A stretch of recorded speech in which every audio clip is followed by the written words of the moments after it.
Okay, diving in today, we've got some really compelling source material we're looking at. It's an excerpt from a legal discussion focusing on Second Amendment rights. Yeah, and specifically where they can run into, well, surprising trouble, not just with felonies, but state-level misdemeanors. That's the hook, isn't it? We're unpacking a specific court case. Someone challenged a federal gun ban, but the trigger wasn't a felony, like you said. It was a state misdemeanor. Exactly. Most people just assume it's felonies that cause you to lose those rights. Right. So our mission here in this deep dive is to really get into the weeds using this source material. How did this challenge actually succeed? What was the legal thinking? And crucially, what does this ruling mean? And maybe just as important, what doesn't it mean more broadly? Yeah, because it sounds complex. It's not just a simple felony rule.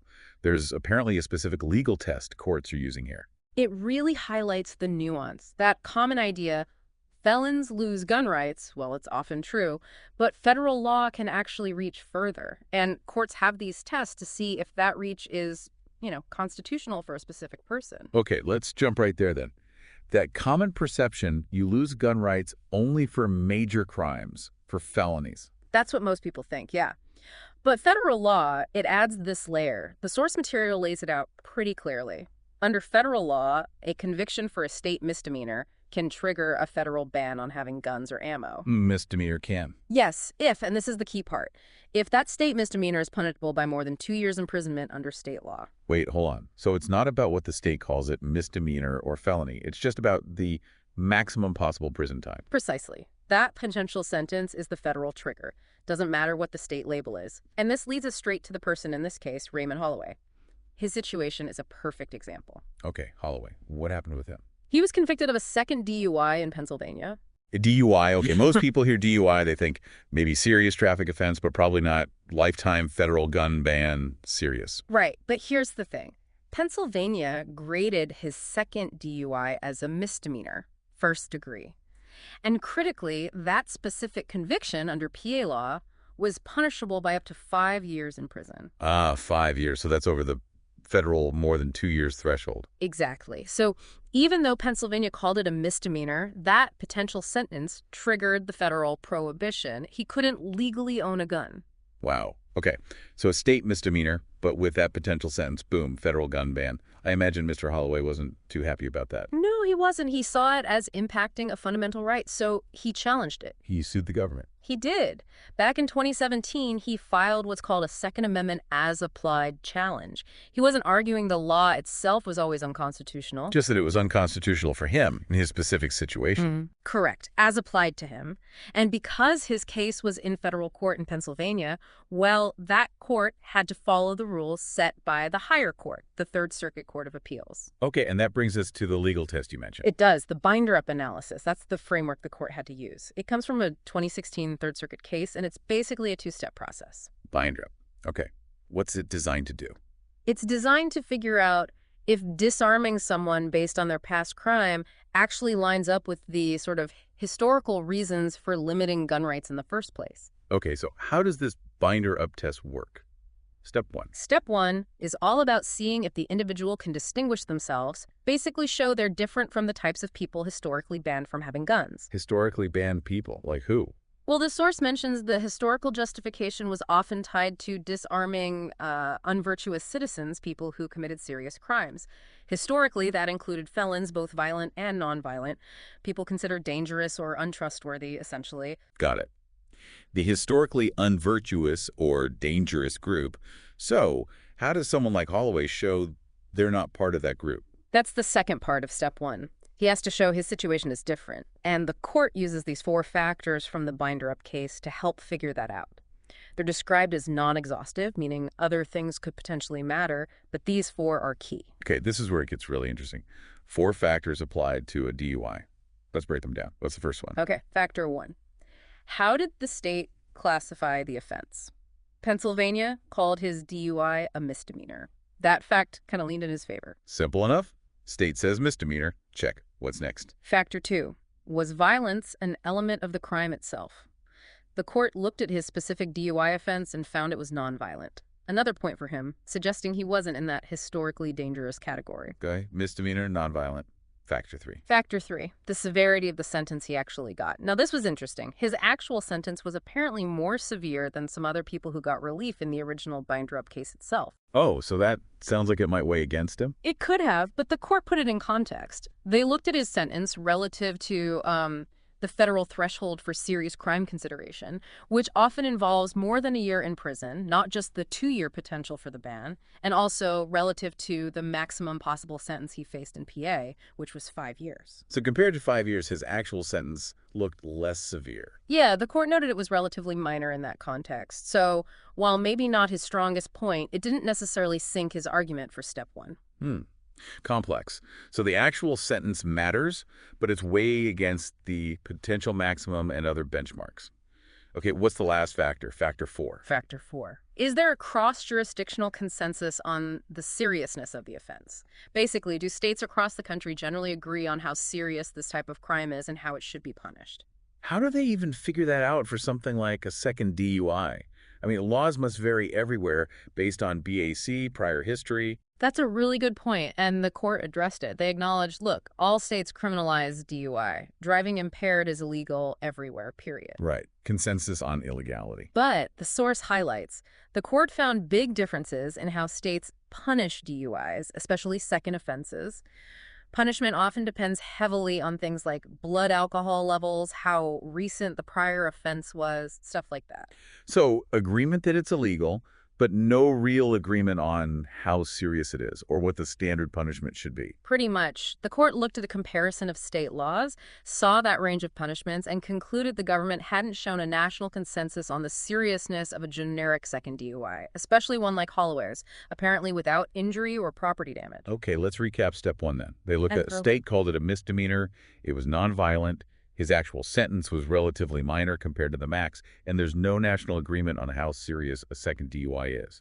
What was the court's conclusion for step 1? The court decided that Mr. Holloway's crime was not a serious offense, in the historical sense that justified disarming unvirtuous citizens. He basically succeeded in distinguishing himself from that historically barred group. He cleared hurdle number 1. So, does the case automatically move to step 2 of binder up? That's right.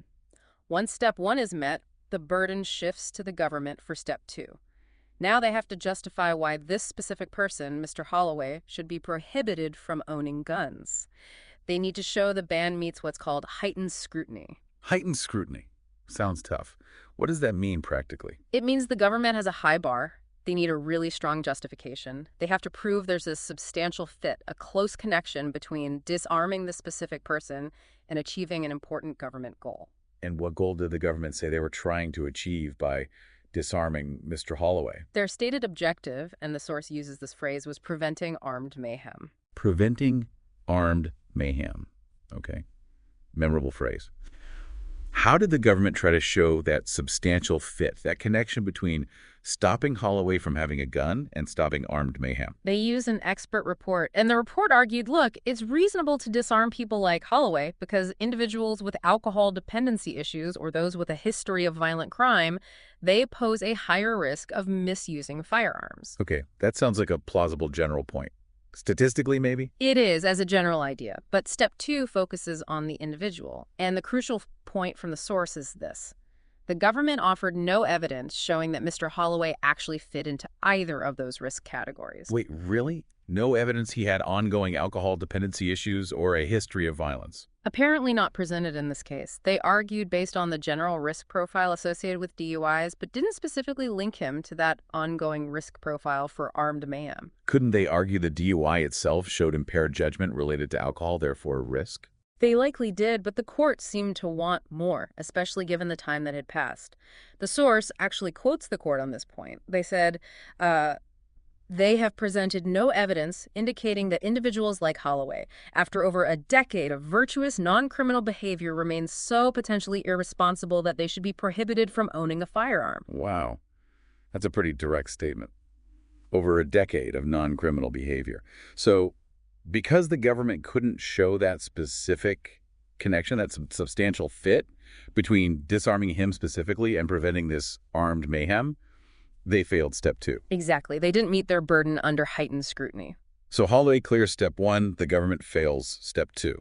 What was the final outcome for him? The court ruled in his favor, completely. They granted permanent injunctive relief. Which means? It means the government is permanently blocked, forbidden from enforcing that federal firearm prohibition specifically against him. That's huge for him personally. But we really need to stress the limits here, right?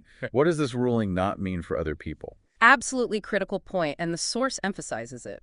First, this ruling applies only to Raymond Holloway. It's his individual case, based on his specific facts and how they stacked up against that binder-up test. So another person with the same DUI conviction in Pennsylvania can't just wave this ruling around and automatically get their rights back. No, not automatically. Second, remember, this is a district court decision. It's not binding precedent for other courts, not even other federal district courts. It's definitely not the law of the land for the whole country. Okay. Persuasive, maybe, for other judges, but not controlling. What does it signal, though, more broadly? Well, it signals that courts, at least in the Third Circuit and maybe elsewhere, might be open to the argument that some state misdemeanors, even those triggering the federal ban because of high potential sentences, might not qualify as serious crimes justifying a lifetime Second Amendment ban. Especially if they're nonviolent and happened a long time ago with no trouble since. Exactly. Those factors seem key. And the source also pointed out something specific about Holloway's DUI that might have mattered. Right, you mentioned this earlier, the absence of property damage or injuries in his specific offense. Yes. The source suggests that future courts looking at DUIs that did involve injuries or damage might view those cases differently under the binder-up factors, particularly when considering the violence element or the overall seriousness. Each case really has to be judged on its own facts. It really pulls back the curtain, doesn't it, on how the Second Amendment is actually argued and decided after someone has a conviction. It's not just about the label misdemeanor or felony or even the maximum sentence, but this really detailed look at the crime itself and the person's history. And it highlights a potential path for people seeking to restore their rights through the courts, especially because, as the source notes, getting administrative relief like asking the ATF to restore your rights is basically impossible right now. Congress hasn't funded that process. So for many people in this situation, the courts might be the only avenue available. And this case is one example, a specific example, of someone successfully navigating it. It is, yeah, a fascinating example. Okay, so let's wrap this deep dive. We looked at Raymond Holloway's case, a state misdemeanor DUI, punishable by over 2 years, triggering a federal gun ban. We saw how he used that two-step binder-up analysis. Showing his offense wasn't historically serious based on those 4 factors. Right, and then how the government failed. Step 2 couldn't show that substantial fit between disarming him and preventing armed mayhem. And we stress the ruling is just, for him, it's a district court case, but it does signal courts might look closely at these non-violent, older misdemeanors. It's a complex dance between federal law, state law, history, and individual lives. Definitely. Which leaves you, the listener, with something to really think about. Given this kind of detailed legal test, where courts are weighing the specifics of a past nonviolent crime against someone's behavior years later, what principles do you think should guide how we decide whether and when to restore constitutional rights for people convicted of nonviolent misdemeanors?